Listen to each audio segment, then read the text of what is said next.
Well, Louise, I always like talking to you, and I haven't had a chance to speak to friends or close colleagues. So I'm really happy that we get a chance to sit down and talk about death. You and me have had a lot of conversations throughout the years as we did the training together in Zurich. And also after that, I know that you spent a lot of time with the question of death's role in Sigurd Jung's life. I know that you're just coming out of having finished your PhD, which I learned the title of as well, which is The Interplay Between the Here and the Hereafter, Life After Death in the Work and Life of Sigurd Jung. And I also know, and that's the reason why I reached out to you, that you just published a book that I haven't read all of it yet. I read your introduction. That's called Confronting Death and was just released by Chiron Publications. Without further ado, I would like to spend some time together on the theme of death. But I should also say about the book before, it consists of you as the editor and also have written and then you really got the creme de la creme of Jungian analysts today and scholars. I was amazed when you told me Moris Stein, he's very generous, so you're close to him, Anne Casement, Joseph Cambry, Anne Ulanov, John Beebe, Henry Abramovich, they're talking about their relationship with confronting this question of death. I'm very happy and interested in this theme, and I wanted to start by asking you to tell me a bit about how the idea came to you to write this book. First of all, just want to say, how happy I am also talking to you. I also enjoy every time we speak together, not about death, but about, different things. I think one of my best memories from my training at ISAB are the parties we organized together.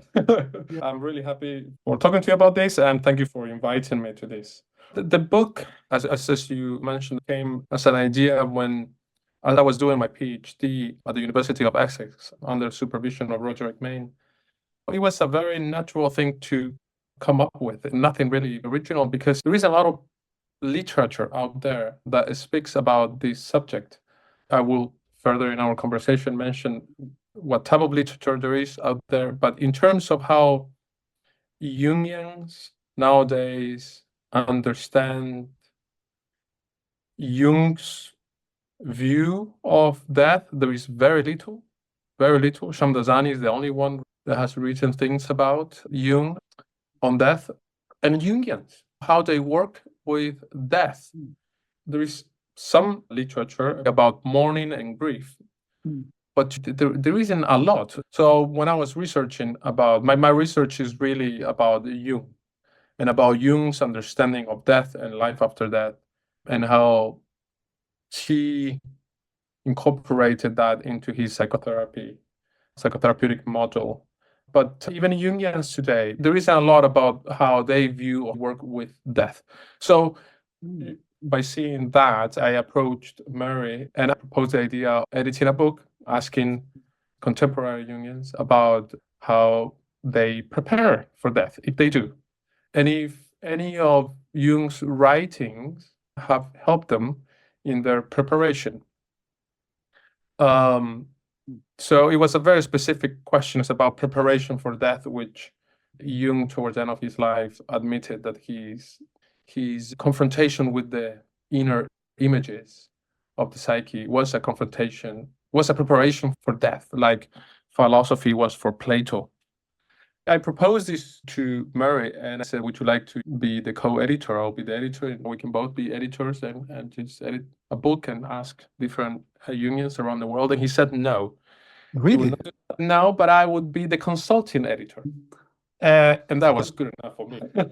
Well, I'm not asking you this so that you have to get super private or anything, but I'm also curious about your own decision to confront this topic and death and dying and the dead, if you'd say so. What brought you into this research? I write a little bit in the introduction of this book. It has always been with me. As far as I can remember, death and the dead, ghosts have been part of how existence was viewed. As a child, I come from a family, the father's side of my family, in which my great-grandmother, Cotito, I come from Chile, from the south of Chile. And my great grandmother used to have three legs table, and she used to call the dead through sheep and mediums. My oldest sister claimed to have inherited these powers to talk to the spirits. So she would often talk about what she is perceiving. She's 9 years older, my older sister. I remember being 5, 6, and just being terribly scared of this ghost. And for me, they were a reality. We actually moved from 2 different flats, because 2 different houses, I should say, because my sister was complaining that a ghost was not allowing her to sleep at night. At the time, I was probably 9. From the first house and the second house, I was about 15. We changed houses because of that precise reason. There wasn't any other reason. I grew up hearing these stories. In my family, that was taken for granted. In my culture, Latin American culture, like many other cultures around the world that are not so contaminated by the reductive materialistic worldview that science has portrayed for the last 200 years. It is not unusual still today when I go back to Chile to hear stories about a ghost or a haunted house. So it was always with me. It is very much a personal thing. And I must say, it was also how I got first connected to Jung, I think. It was through that. The idea of the collective unconscious, for me, the concept, I understand it. I can talk about it and I can quote it and everything, but it doesn't, it lies a little bit flat. It's difficult for me to feel it. It's a little bit similar to the idea of God. I grew up in a Catholic culture and I went to a Catholic school. So God and Jesus were omnipresent in my childhood. But it is difficult to relate to that concept of God, maybe because it's so mixed with this Christian idea of God. However, the idea of the dead and ghosts just feels totally home for some reason. I guess I have a more primitive way of thinking, you know.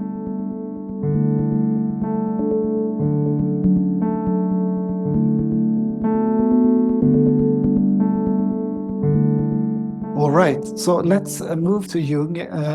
How would you speak of Jung's view of death, and how did he confront it in his own life? Yeah, that's a large question. I guess the main purpose of my introduction, it is a short introduction, but the main purpose is to show that death was a lifelong question, struggle for Jung. And I tried to show in the introduction how from early on as a child, Jung had paranormal experiences in which he saw a ghost coming out of his mother's room at night with the head detaching from the body. That vision repeated itself a few times. I assume when Jung was probably 6, 7, 8, somewhere around there. And until 3 years before his death, he was still talking to Anila Jaffe about his fantasies about death and life after death. He dedicated a chapter in Memories that is called Life After Death. The theme of death, and particularly life after death, was central to Jung. I think that he really thought about it. It wasn't just a thing that he would think every now and again. I think that death and life after death was a serious topic for him. You could say maybe the topic of God was also something that he took very seriously. The difference is that when it comes to God, you can very quickly start naming essays and books that he wrote on the topic. When it comes to life after death or death, it becomes more difficult. You can think on 1934 on Soul and Death, or you can think of Life After Death from Memories. But after that, you start struggling, or most of us started struggling to start naming where he wrote about life after death. But he wrote quite a bit, scatteredly, but he wrote quite a bit. So I think I would first say that. It was very, very central for him. He viewed death as the goal of the second half of life. So, well, how do you understand that? Right. So when it comes more to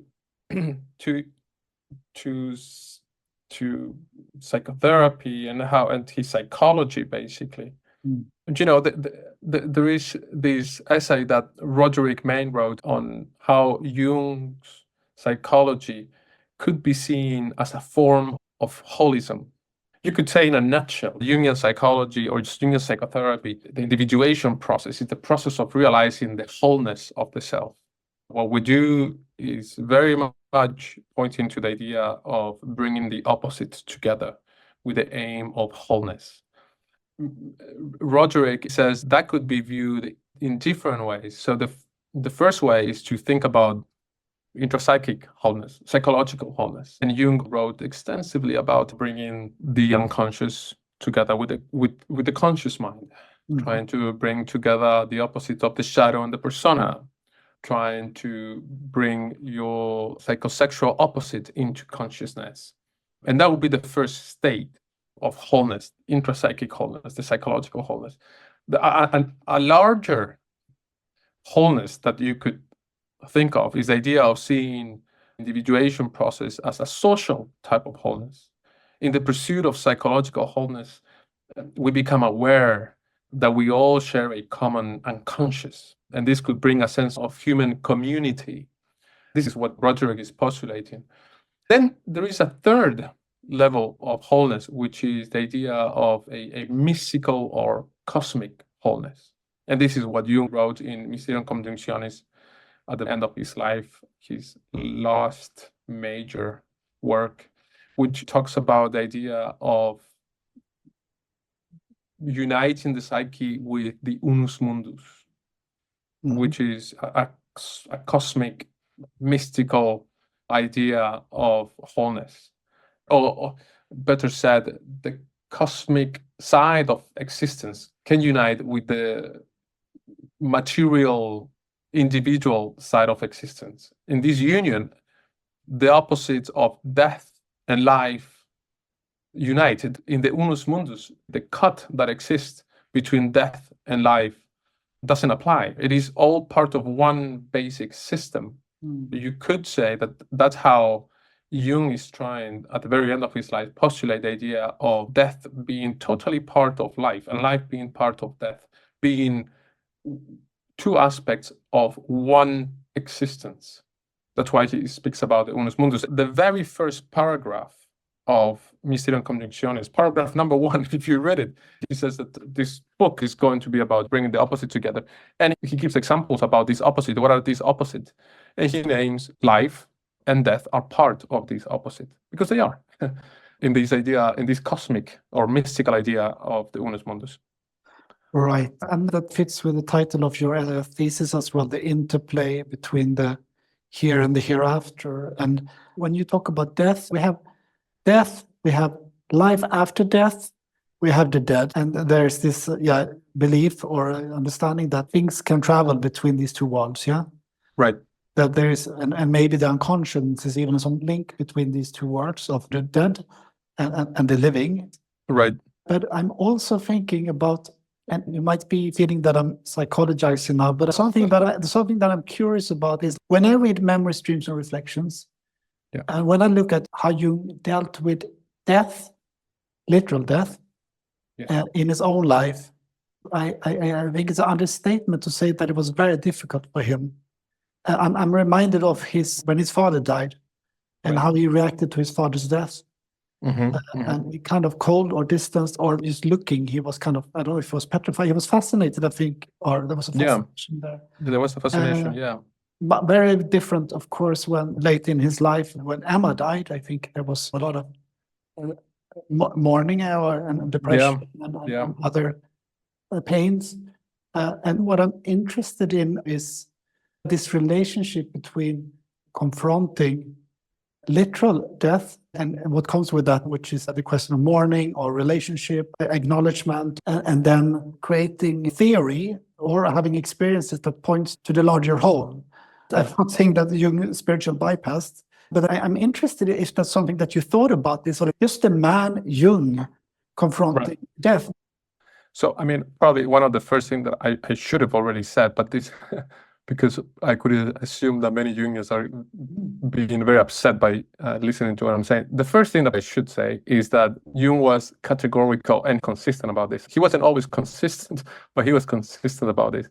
He said that he was rather empirical thinker, and that we shouldn't be messing around basically with metaphysical concepts such as God or life after death, these sort of things, because we just don't have the capacity to deal with them. So he was very consistent and repetitive about this. We should not be dealing with these concepts. What he tried to do throughout his life was to deal with it from a psychological perspective. That's how he dealt with it. Now, that is true, absolutely, but it's not always true. He many times went into and stated very clearly that he believed in life after death, that he had died and come back, as it were, in letters, for instance.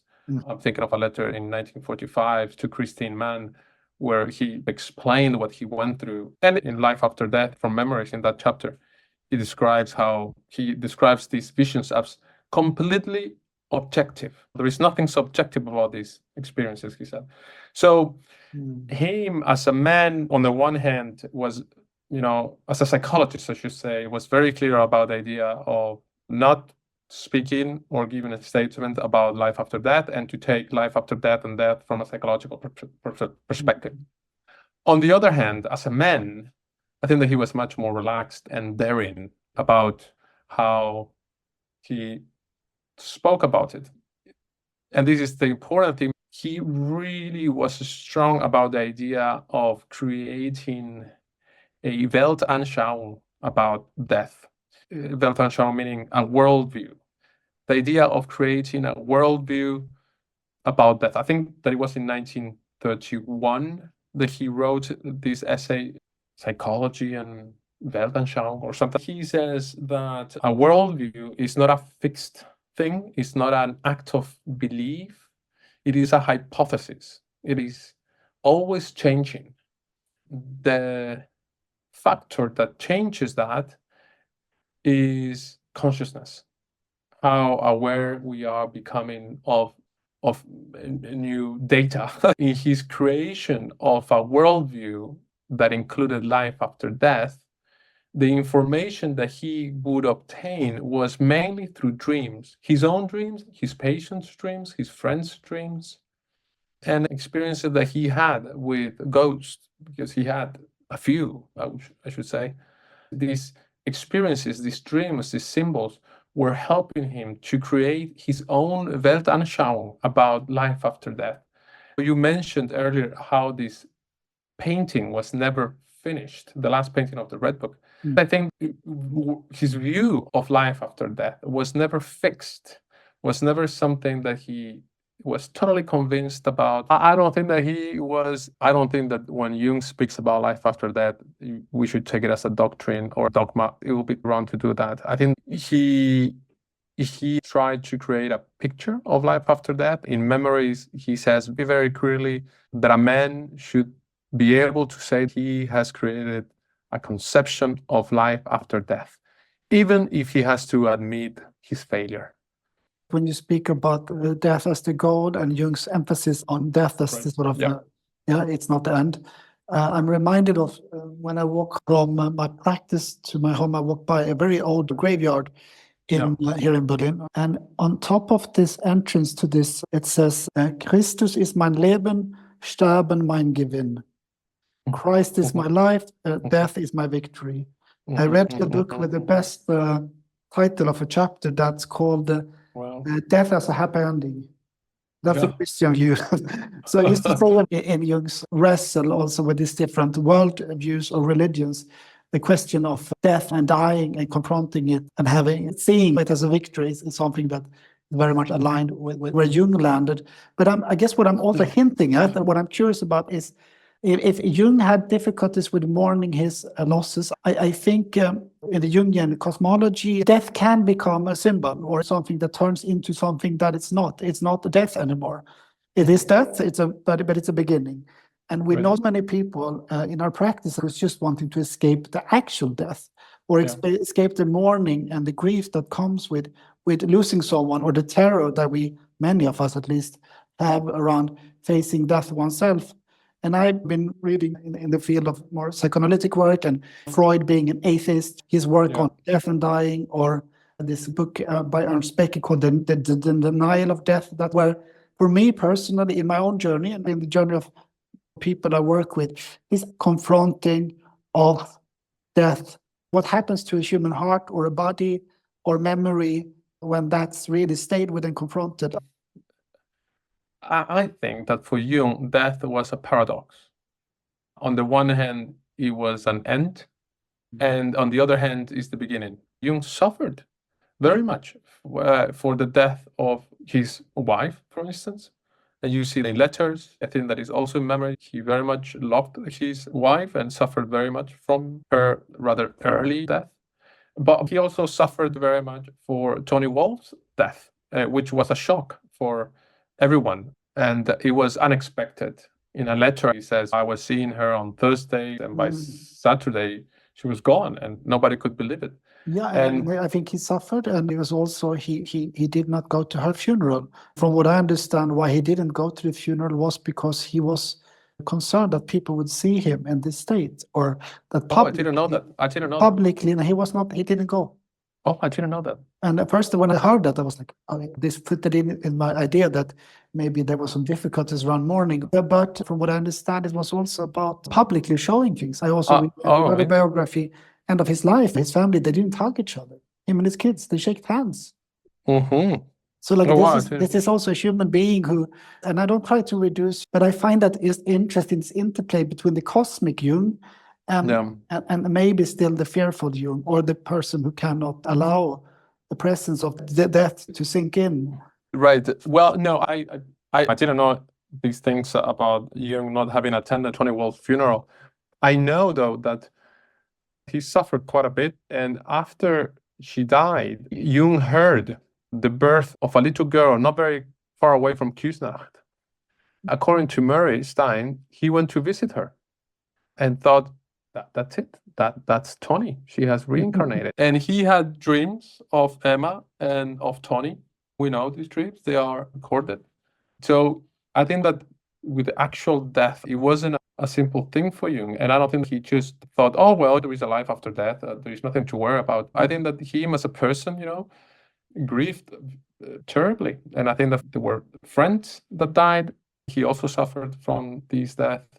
And I must say that I think that Jungian psychotherapy is particularly helpful with mourning and grief because of the tools that we've got, which is basically imagination and dream analysis. So I'm thinking of the works of Susan Olson, who, while being a student, her teenage daughter died in a car accident. Not in a car accident, but she was killed with a hit and run car in Canada. She wrote this beautiful book, moving, well-written book, images of the dead in dreams, or images of the dead in grief dreams. I'm thinking of Judith Savage. She also wrote a book about grief. Greg Morganson, he's written essays and a book also about grief and mourning. Verena Kast from the Jung Institute, she also written a couple of essays and a book. They all show how imagination and the fact that we have this opportunity of revisit our dead in dreams. And Jungian analysis has a great potential. It's a great tool, if you will, to dealing with grief and mourning. And this is something Jung himself did. Marie-Louise von Franz speaks about it. When interpreting a dream, as you know, we have the possibility of interpreting the dream in a subjective way or in an objective way. And the subjective way, it relates to the ego, and the objective way means that the image is what it is. And when we interpret dreams that has figures of the dead, we as analysts are confronted with the question, if we take really seriously the dream analysis, we have to ask ourselves, is this subjective, purely subjective? Is this just part of the mourning process of the person? Because he is dreaming of his dead husband or dead father or whatever. And we go there, we go into the grief of that person, or we go into the more, like you were saying, not death, but more into the symbolic death, as it were. And we go into a more objective level, which takes us into the question of life after death. Are we dreaming about the dead? Are actually the dead talking to us? And that's a possibility. But can I just ask you, did you also imagine how this land of the dead would look or be divided, or anything about the territory, so to speak? Or is it just the realm of the dead? Oh, yeah. No, Jung wrote in detail about it, I would say.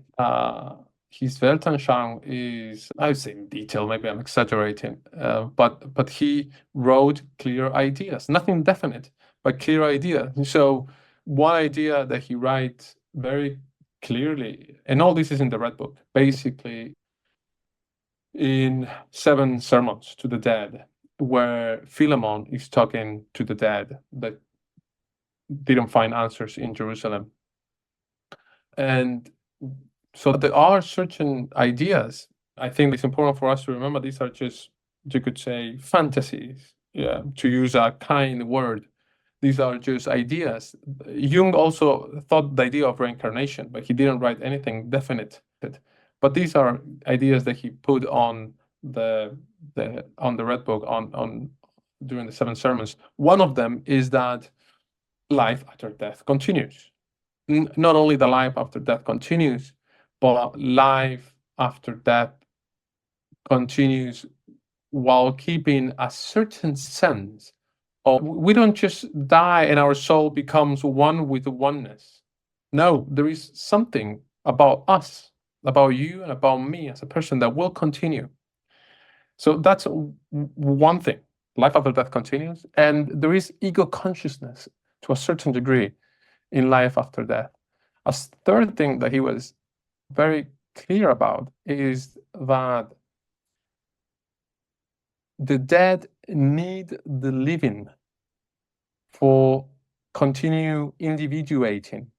So I know this sounds crazy, but the idea that Jung presents in the Red Book is that he needs to continue enlarging consciousness, because that way the dead will be able to actually die. The dead will increase their level of consciousness, and will be able to attain death. So these dead from Jerusalem that have not been able to die, they are hovering over their graves. That's what he writes.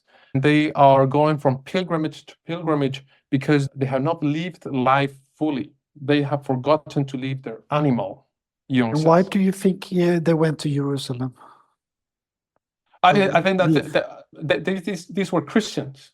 These were very pious Christians, and they were going to different places. They were going to all pilgrimage places. But they didn't find what they were looking for. They didn't find what they were looking for because they didn't leave their animal. And I think that what Jung meant by that, and Chandazani in a footnote kind of pointing to that direction, is that they didn't live an individuated life because they didn't leave their shadow and they didn't leave their evil side. And Jung, by becoming conscious of his shadow and his evil side and embracing the serpent, as he writes in the chapter The Magician in the Red Book, he is allowing the dead to fully die, as it were. So what do you think, what does it mean to allow one's evil side, in your understanding? Well, I think that this is how Jung basically dealt with evil, by creating the theory of the shadow. So to say that I am evil it's pretty difficult for me to grasp it with. But to say that I have evil trait, that I have parts of myself that are utterly selfish, that every now and again I can become destructive and mean and egoistic, I can deal with that. And I can actually see that, how every now and again I can be just, and my wife says to me, you're such a selfish person, every now and again when she's upset with me. Yeah. But I mean, yeah, please.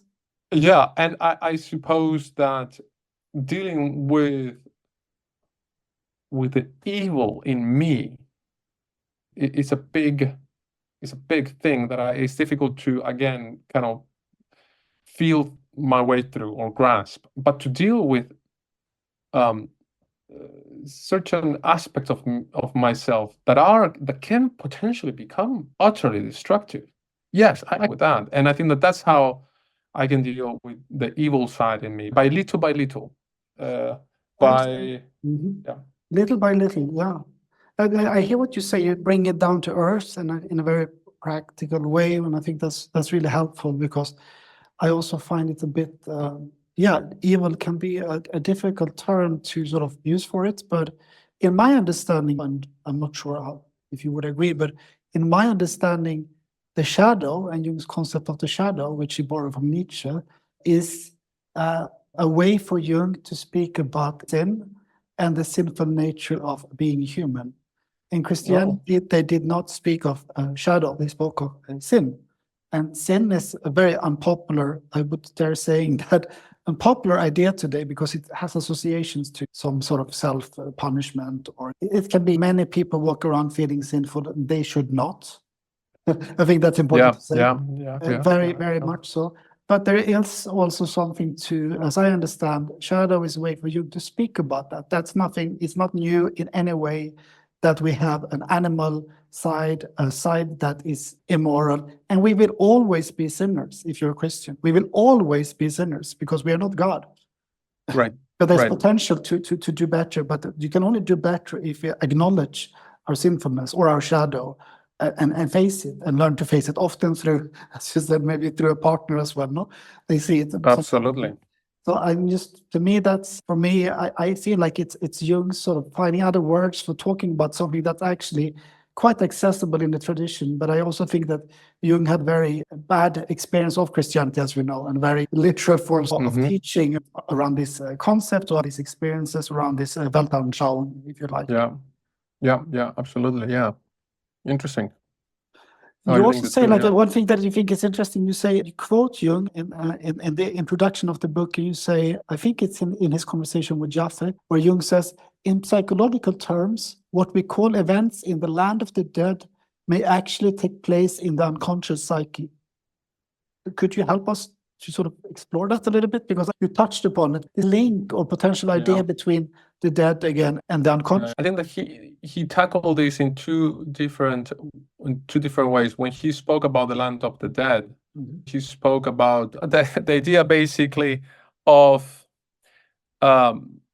many cultures in different parts of the world that have no connection to one another, speaking of a life after death, and this being an archetypal idea, an archetypal way of seeing existence, basically. The idea that there is a life after death. And these ancestral cultures did not speak about the unconscious. They didn't use these words. They spoke about the land of the dead. So I think that on the one hand, I think that this is how Jung is referring to the land of the dead and the unconscious put together. Okay. And I think that the other way is what I was saying at the beginning of our conversation, which is a more theoretical, that towards the end of his life, when Jung speaks of the unus mundus, he speaks of a transpsychic, post-psychic aspect of existence that our unconscious at the very end can tap into, which is an existence, a cosmological existence in which death is not separated from the existence that you and I can have right now in our conversation, because it is part of one. So it's a more theoretical elaboration of putting life after death and the unconscious together. But I think that this is how he negotiated, you could say, it's not a nice word, the idea of life after death and the unconscious together. The unconscious by itself has no limits. By definition, we are not conscious of it. It is limitless. It is bottomless, and so is the land of the dead. And when we go beyond the psyche and we go into this cosmic aspect of existence, that's where we reach it. You could theoretically say, and I think that's how he dealt with it. Yeah. If you don't mind, I just want to say something about the thing that we were speaking before. When you asked me about, does Jung have an idea of like a picture of life after death, and I went into this. I just wanted to say that all these ideas that he presents in the Red Book, a little bit also in Life After Death, in this chapter from Memories, about ego consciousness and the development of the dead and the individuation process not ending with death, with the physical death, I mean. I think that it's very important to say that maybe the word is he played with these ideas, or he explored these ideas. There was nothing definite about it. He explored the idea of reincarnation, and it was a burning interest for him, this idea of reincarnation. So I certainly do not want to sound as if Jung had a definite and clear and doctrine about life after death, and what we do absolutely is related to life after death. I don't think so. But he did say, though, at the same time, that his works were nothing but an attempt to answer the question of the interplay between the here and the hereafter. And that's at the very beginning of Memories, of Life After Death in Memories. So he saw his works, you could say, among other things, because I don't think that he saw it just like that, only for life after death, but he saw it also as a way of answering that question. And I think that's the only thing that I wanted to say, is that I think that he believed that each one of us have to deal with that question in a very personal way. And to copy his Weltanschauung would be a total mistake, because he responded to his dead, whatever that might mean. But you need to answer to your dead. I need to answer to my own dead. And this is what, if they are dead, that's what we need to do. I was also thinking when you spoke of that, how Dante, for example, attention that he pays to what happens after death, or how theologians and others spent years or lives imagining and trying to understand levels of heaven or hell, or someone like the Swedish mystic Swedenborg. Yeah, absolutely. So it's really fascinating to me. And in many of those Christian ideas, there's also the question, it's a very unpopular word today, but it's also the question of judgment. Again, is there a differentiation where we land when we die? So some people become ghosts, other people come into another level. So this facing also life that you lived at the moment of death, is that something that Jung touches on in his work, or that he elaborates on, facing also the life that you lived. It is question of weighing the soul, if you like, of an individual. Yeah, I think that for Jung, the idea of leaving the animal, like he says in the Red Book, which to me, again, I think is related to the shadow and to the evil side of men, it was paramount.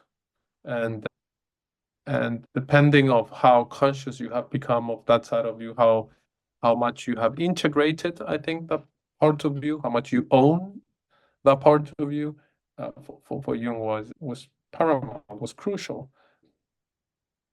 But again, Jung was a man of his days. He lived World War I and II, and he was a Christian. So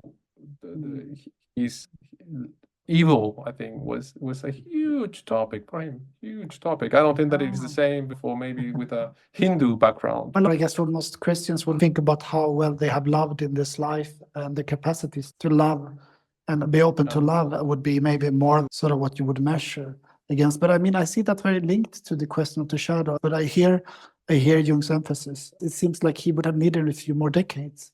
I mean, I don't know what would have happened, but it sounds like there's so many rich ideas there at the end that it's not shaped or formed. And as I've also what you said about this is Jung's journey. This is his death. His death that he needs to face. I think that's a very good one.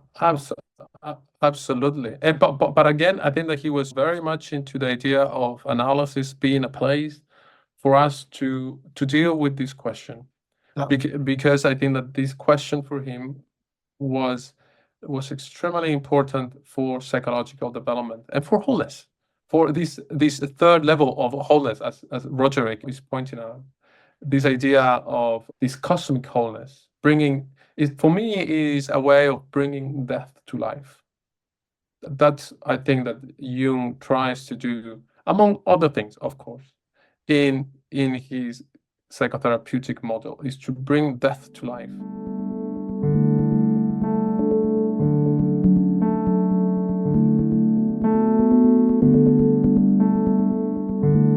Yeah.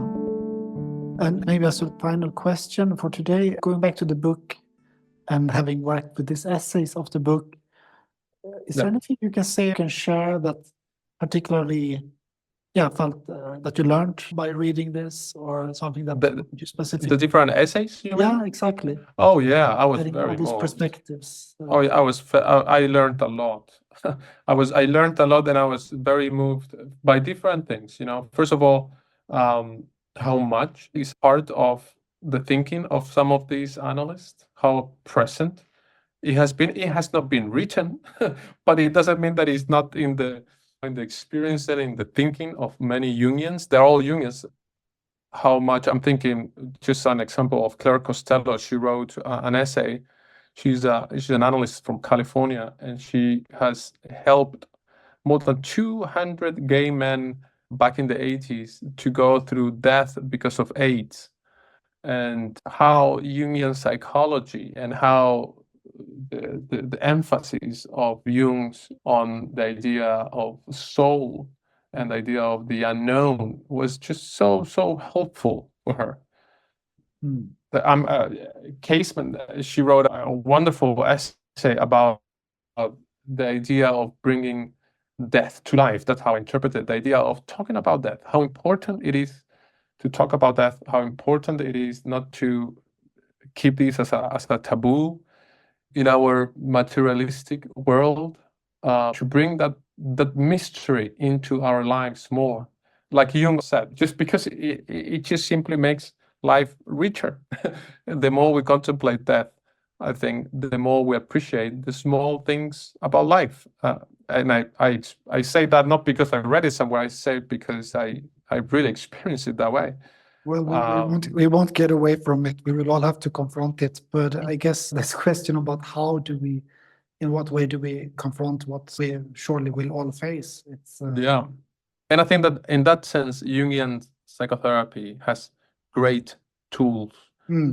How you said how we confront. I think that Jungian psychotherapy with dream interpretation, with active imagination, with the emphasis on the relationship between the analyst and the analysand, I think that it has great tools. The only thing I would add to that, what you said, is what you emphasized in our conversation, this liminal space, or the interplay, you say, between the here and the hereafter. Yeah. So to see there is something going on here that is kind of mysterious and on some level healing. I'm thinking of patients I work with who lost someone and went them in a dream, and that to have a space practice where you're open to speak also of the dead ones in this way, and be able to say goodbye, or to relate, or to see different facets that were not there in maybe even in their lived life. Yeah, absolutely. Well, I want to say there's a lot more. I mean, I think we're going to have more discussions about topics as we both continue our journeys, but it's been very rich. It's been very vivid. to talk to you and to get your knowledge and your experience and giving us a glimpse into this world that you spent quite some time in. So thank you. Yeah, it's been a pleasure, as always. We always get these conversations, and I'm sure that we're going to have many more, and I look forward to them. Yeah, me too.